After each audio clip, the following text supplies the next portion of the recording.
তোমরা ভোলা জেলাকে নিয়ে কথা বলো, তোমরা কি জানো 64 জেলার ভিতরে সব থেকে বড় জেলা কোনটা? সেটা হচ্ছে ভোলা জেলা। 64 জেলার ভিতরে সব থেকে স্মার্ট এবং ভদ্র জেলা কোনটা? সেটা হলো ভোলা জেলা। ভোলা জেলা এত সুন্দর, 64 জেলার 63 জেলার মানুষ 64 জেলার ভিতরে এই ভোলা জেলায় ঘুরতে আসে।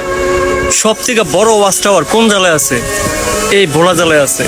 সুস্বাদু ইলিশ কোন নদীতে আছে? মেঘনা নদী। আর এই মেঘনা নদী কোথায়? ভোলা জেলায়। ভোলা জেলা মানে কি জানেন? ভোলা জেলা মানে হচ্ছে ব্র্যান্ড। আর আমি ভোলা জেলাকে নিয়ে কথা বলি কেন জানেন? কারণ এটা আমার জন্মভূমি, আমি আমার জন্মভূমিকে ভালোবাসি। যারা আমার এই জন্মভূমিকে নিয়ে কথা বলবে আমি তাদের বিরুদ্ধে সবসময় কথা বলে যাব। এবং এই জেলার মানুষরা কিন্তু আপ্যায়ন করতে জানে, এই জেলার মানুষরা অন্য জেলার এবং সারা বাংলাদেশের মানুষকে ভালোবাসতে জানে।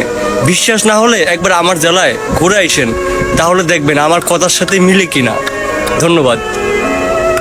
হে আমার প্রিয় নবী, আমি আপনাকে ভালোবাসি। হে আমার প্রিয় রাসূল, আমি সত্যি গর্বিত আপনার উম্মত হতে পেরেছি। প্রতি সেকেন্ডে আমার মন চায় আপনার নামটি স্মরণ করি।